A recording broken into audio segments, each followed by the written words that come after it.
Sim. Dentro de um contexto normativo absolutamente peculiar, cada país, fica difícil até uma comparação com o cenário internacional. Mas é uma característica da política pública brasileira trabalhista um aspecto de caráter repressivo, quando, no nosso entendimento, poderíamos ter um aspecto mais educativo. A NR31, os autos de infração, são bons exemplos disso. Nós poderíamos trabalhar uma política pública da seguinte forma: um produtor rural que muitas vezes é empenhado em cumprir a legislação trabalhista, às vezes está descumprindo por não conhecê-la, por não dominá-la, até porque a legislação trabalhista é dotada de alta subjetividade. E esse é um dos pontos combatidos por nós. Precisamos de mais clarezas nessas normas. Então, o que seria esse rigor na aplicação da norma? A autuação direta, a punição imediata. Quando poderia haver o quê? Um primeiro trabalho de orientação, como ocorre hoje nas campanhas de trânsito. Tem alguma coisa equivocada? Vamos orientar, corrigir, para depois, havendo uma nova reincidência, punir. Esse seria o nosso modelo ideal para tentar dar uma solução mais positiva para o Brasil. Quer dizer, hoje nós não temos um conhecimento. Existe a lei, mas o princípio da lei é que ninguém pode desconhecê-la, mas nós não sabemos. Exatamente é isso? Exatamente isso. Por quê? Porque não estamos falando de uma lei que, no popular, aquela lei que pegou. A NR31 ela é relativamente recente, é uma portaria ministerial, expedida pelo Ministério do Trabalho, de 2005. E quando você vê a aplicabilidade dela no campo, o índice é muito baixo. Pelo desconhecimento, sim, mas não é o fator principal. O principal é porque muitos dos seus itens não são passíveis de cumprimento e os que são têm um alto grau de aplicabilidade e cumprimento. Esse é o fator determinante. Certamente as pessoas que estão aqui presentes já foram punidos sem saber o motivo e sem entender o real motivo dessa punição, as pessoas que nos acompanham direto do Canal Rural. Eu faço aqui para você, Cristiano, uma pergunta que eu ouvi ontem do Antônio Galvão, diretor da ProSoja aqui de Sinop, que ele chegou o fiscal dizendo para ele o seguinte: olha, a altura do colchão do dormitório do seu funcionário tem que ser, sei lá, hein, Galvão, 12 centímetros, sei lá. Aí o Galvão falou assim: mas, primeiro que eu não sei dessa história, segundo lugar, eu não fabrico o colchão. Quer dizer, será que a norma desse colchão para o funcionário, do trabalhador rural, não tem que vir do fabricante e não do produtor rural? Acho que a via de mão está errada, não é, Cristiano? Corretíssima a sua interpretação. E esse foi um dos argumentos que nós utilizamos para revisar um aspecto da NR31, a 31.12, que trata de maquinários, exatamente por essa interpretação. Porque o consumidor de boa-fé, quando ele vai no estabelecimento comercial procurar um produto, ele está presumindo que aquele produto atende às normas de segurança e saúde do trabalho, seja ele um colchão, um EPI ou mesmo um maquinário. Então não seria justo imputar a penalidade, o pagamento dessa punição ao produtor rural, que foi aquele que adquiriu o produto lá na ponta. Isso não seria razoável no ordenamento jurídico, tanto pela questão de interpretação do direito consumerista, aplicação do Código de Defesa do Consumidor, ou seja, pelas interpretações do Código Civil, né? Principalmente pela questão do princípio da boa-fé de quem está adquirindo um produto que foi aprovado para colocar no mercado à venda. Cristiano, a CNA tem o direito e o dever de nos proteger. Eu pergunto a você que é assessor jurídico da CNA, essa normativa que nós temos aqui no Brasil é igual em todos os países? Nós somos um país atrasado que nós temos que correr a nos adequar? E lá no primeiro mundo a situação é diferente?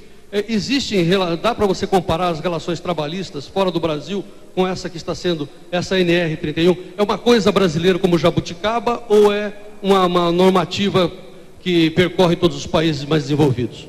A diferença é muito grande. Posso citar aqui um exemplo para que fique mais claro aos nossos telespectadores. Por exemplo, as normas vigentes no Brasil hoje determinam guarda de equipamentos, ferramentas, agrotóxicos a determinados metros distantes da unidade habitacional. Se você for num país, por exemplo, na Europa, vamos falar aqui da Suíça, Genebra, ao lado do edifício sede da OIT existe uma propriedade rural. E dentro dessa propriedade rural, o local destinado à guarda desse tipo de equipamento, maquinário, é junto com a unidade habitacional. Isso é um exemplo claro de diferença de legislação. Não só isso, como questões térmicas de guarda de alimento, onde na Europa é permitido, por exemplo, suínos na parte de baixo da unidade habitacional para você aproveitar o quê? A questão térmica, a calefação, um modo de otimizar o custo produtivo daquela unidade, beneficiando a sociedade, até porque naqueles países não temos os mesmos recursos naturais e produtivos aqui no Brasil. São poucas terras e cada espaço tem que ser aproveitado. Então, esses são bons exemplos de diferença de legislação aqui e fora do Brasil. Tá certo, Cristiano. Por enquanto, muito obrigado. E olha, eu já quero antecipar então a todos vocês que nos acompanham pelo Canal Rural a essência do projeto Soja Brasil. Nós não falamos de soja nesse momento. Nós falamos da relação trabalhista com o campo. É essa a nossa ideia. Não vamos ficar só focado na safra. Nós vamos abrir a discussão. Estamos abrindo. O Cristiano tem a obrigação e o dever de nos explicar e defender. Essa é a função da CNA, né, Cristiano? E esperamos aqui a participação de todos com perguntas e também de todo o país através dos métodos, dos meios que nós já antecipamos a vocês. Muito bem, vou passar agora a palavra ao presidente da FAMATO e do Senado do Mato Grosso, Rui Prado. Rui Prado, a NR31 tem 283 exigências. Eu não quero te colocar numa saia justa e perguntar se você conhece todas. Será que você conhece todas? Rui, você já foi multado? Como é que faz para explicar para os seus parceiros, para os seus amigos produtores, quais são essas 283 exigências? É possível, Rui, produzir à luz dessas 283 exigências? Não está muito exagerado isso não, Rui? João, me permite, eu vou ficar de pé. Opa! Porque de pé a gente consegue se expressar um pouco melhor. Boa tarde a todos os meus amigos produtores aqui que estão presentes nesse evento. E eu já parabenizo aqui o Galvão e o Barei, presidente do Sindicato Rural. Boa tarde aos meus amigos que estão nos vendo e ouvindo em todo o Brasil. Realmente eu acredito que a organização deste evento, João, ela foi muito feliz no conceito de toda esta programação e mais, iniciar essa programação falando da relação trabalhista, iniciar este fórum falando da relação trabalhista. A gente, na vida pessoal, a gente discute várias relações e a trabalhista, ela é de suma importância. Até porque nós sabemos que a agricultura, a pecuária do Brasil não se faz só com produtores rurais, não se faz só com máquinas, não se faz só com insumos, nem com a terra, se faz com gente, se faz com colaboradores, com pessoas que estão empregadas no campo. É com essas pessoas, é com esse conjunto que se faz o trabalho rural no Brasil. E eu gostaria, João, de deixar mais aqui, está emblemático essa situação nossa aqui, porque está aqui o presidente da FAMATO, do sistema FAMATO-Senar, junto com a CNA aqui, que é a instituição que nos representa, junto com a ProSoja Mato Grosso neste momento, ao lado do Valdinei, que é nosso amigo e é superintendente do Ministério do Trabalho aqui no estado de Mato Grosso. É ele quem nos fiscaliza, Rui? É ele quem nos fiscaliza. Isso em alguns anos atrás, e há pouco tempo atrás, isso não era possível, aliás, era possível, mas não acontecia essa conversa, essa discussão de relação. Então eu gostaria de fazer um paralelo aqui, e é muito bom que no nosso auditório aqui eu estou vendo a presença do deputado Colato, do deputado Nilson Leitão, aqui pelo estado de Mato Grosso, Colato por Santa Catarina, deputado Dilmar Dal Bosco, aqui do estado de Mato Grosso. Eu estou vendo os parlamentares, e nós acabamos de sair de uma discussão onde nós estávamos discutindo a relação com o meio ambiente. Ainda tem lá uns rabos para trás, né, deputado Nilson Leitão? Mas nós acabamos de sair dessa discussão. E eu acredito que agora, e o Congresso tem feito isso, haja vista a PEC 438, várias iniciativas de projetos de lei sendo tramitados no Congresso, de nós discutirmos essa relação agora, de uma vez por todas. Porque, como o João disse, esse calhamaço de normas, de obrigações, tanto para os empregadores quanto para os empregados, nós temos que discutir isso com os empregados e discutir isso lá no Congresso Nacional. E o que está acontecendo no Brasil, minha gente, eu vou tentar fazer um resumo. Quando foi feita a Constituição de 1988, os constituintes preocupados com as igualdades sociais, não levaram em conta as diferenças do trabalho urbano para o trabalho rural. Isso ficou evidenciado de uma forma muito clara, quis se aplicar as mesmas obrigações, tanto a empregados quanto a empregadores, no sistema, no trabalho rural, quanto no trabalho urbano. E aí começaram os problemas. E eu vou dizer um para vocês aqui, um problema. A jornada de trabalho, por exemplo. Hoje é muito comum, João, numa colheita de soja, de milho, seja lá qual for, de arroz, de feijão, ou numa vacina de animais, qualquer atividade rural, é muito comum precisar estender um pouco mais a jornada de trabalho. E não tem trabalhador que se recuse a que essa jornada seja estendida. Agora, logicamente, ele quer receber por isso, e tem que receber, porque trabalhou mais. Então, vou dar um exemplo. Na cidade, a jornada de trabalho é de 8 horas, com apenas 2 de hora extra. O que nós estamos pedindo para que ocorra? Que continue às 8 horas, mas que possa ser estendido para 4 horas extras naquele dia. Isso faz com que o trabalhador trabalhe mais, mas também ganhe mais, e possa até compensar essas horas no momento oportuno lá na frente, onde não está sendo necessitada aquele trabalho. Mas não pode. Mas não pode, por enquanto. Mas não pode. Então, se o meu amigo aqui, Valdinei, for lá na minha fazenda, você é bem-vindo lá, mas para a gente... não como fiscal. Não como fiscal. Se ele for em qualquer fazenda hoje, e eu não estou usando da demagogia, nem querendo fazer palanque aqui, mas se ele for em qualquer fazenda hoje, eu tenho certeza que em alguns momentos essa jornada do trabalho ela é estendida além do que a legislação permite. Então, senhores deputados que estão nos ouvindo aqui, nós temos que enfrentar esse problema de frente. Se isso acontece, se as partes se entendem, como é que uma legislação vai dizer algo que vai causar conflito entre o trabalhador e o empregador?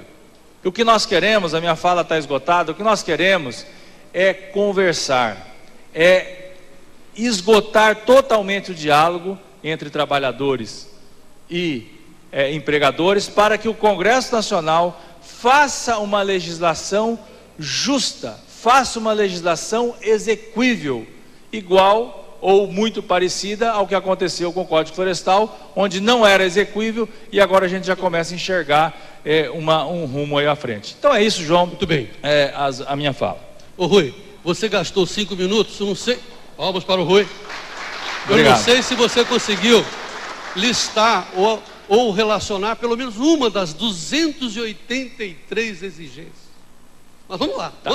Vamos perder a esperança. Me dá só mais 30 segundos. 30 segundos. O Senar está aqui, e o Glauber, o presidente da ProSoja Brasil, colocou muito bem, e o Senar está neste fórum, nessa programação, porque nós precisamos capacitar as pessoas. O nosso amigo da CNA disse que muitas vezes a gente faz alguma coisa que ele não conhece. Eu vou dar um número para vocês. O Senar do Mato Grosso, através de um curso chamado de NR31, capacitou já este ano quase 2.000 pessoas. Quase 2.000 pessoas. Isso é quase nada, mas são quase 2.000 pessoas. E nós queremos continuar com isso, queremos o apoio de todos vocês, para que todos nós possamos aprender a nossa legislação. É por isso que nós estamos aqui, né, Rui? E vamos em frente. Parabéns. Muito bem. Olha aqui, então eu renovo meu pedido, a minha solicitação a vocês, para fazerem perguntas. Também o pessoal de casa, por favor, o telefone 0800 541 58 está à sua disposição gratuitamente. Deixe sua pergunta na internet, repetindo, www.projetosojabrasil.com.br, sempre solicitando a vocês que sejam perguntas concernentes ao que nós estamos discutindo aqui, relações trabalhistas, NR 31. Agora eu quero passar a palavra para o Superintendente Regional do Trabalho e Emprego em Mato Grosso, o senhor Valdinei de Arruda, que a gente quer perguntar a ele como é feita como é que é possível, né, Valdinei, fazer uma fiscalização num estado tão pequenininho como é o Mato Grosso, né, que é um país maior que a França, etc.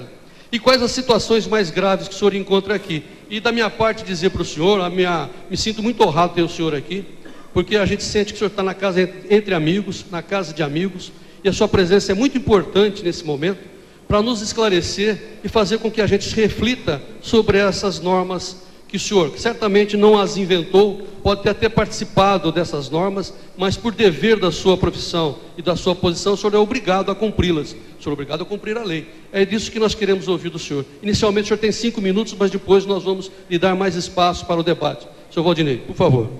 Bom, boa tarde a todos. Agradecer o convite imenso do Glauber e da organização toda. Se o senhor quiser ficar de pé também, fique à vontade. Eu vou ficar em pé então. Repontuar para vocês algumas questões em 5 minutos, não dá para explanar tudo, mas é preciso dizer claramente. A primeira é de que, dentro da realidade legal que nos embute, que a fiscalização realiza nas atividades nossas, tem um princípio, que é da NR31, que precisa ser bem colocado aqui para vocês entenderem. A primeira, a NR31, ele é construída nos poucos países do mundo que escolheu a opção de construir uma norma de regulamentação para dentro da cadeia produtiva de forma tripartite. Então, todas as 281 leis que estão na NR31 foi amplamente discutida entre a CNA, entre o governo, através do Ministério do Trabalho, e entre os trabalhadores. Só se aprovou a NR31 através de um consenso, porque imagina-se que era preciso ter alguns parâmetros de regulamentação sobre normas de segurança e saúde para a atividade rural. E por que para a atividade rural? Porque nós trabalhamos com 3 instituições numa produção. Vocês, produtores rurais, nós, Estado, que temos um olhar, e o trabalhador, que tem outro olhar. Então, construir uma norma só sobre um olhar vai ser impossível num sistema democrático, num sistema em que nós queremos evoluir. Pressupõe-se, então, que uma norma regulamentadora precisava ser construída dessa formatação. O Brasil fez essa opção. Era uma norma regulamentadora rural muito ampla, evoluiu para uma específica, para a norma NR31, que é a que nós temos agora, discutiu-se amplamente entre esses pares, deu-se um tempo de 1 ano para que houvesse manifestação, e depois ela passou a ser implementada no tempo depois de 1 ano, pressupondo que a comunidade de trabalhadores e representação de empregadores fariam toda uma discussão interna, que é esse trabalho que o Senar vem realizando dos cursos de capacitação. Parou aí? Não parou. Existe ainda a Comissão Nacional, que discute readequações, para se preocupando com a realidade, está visitando o país inteiro.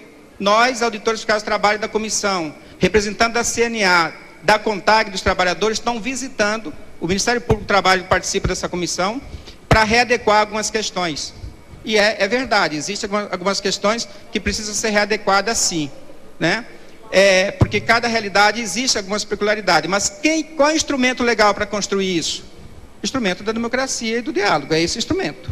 E no Estado existe uma comissão permanente regional.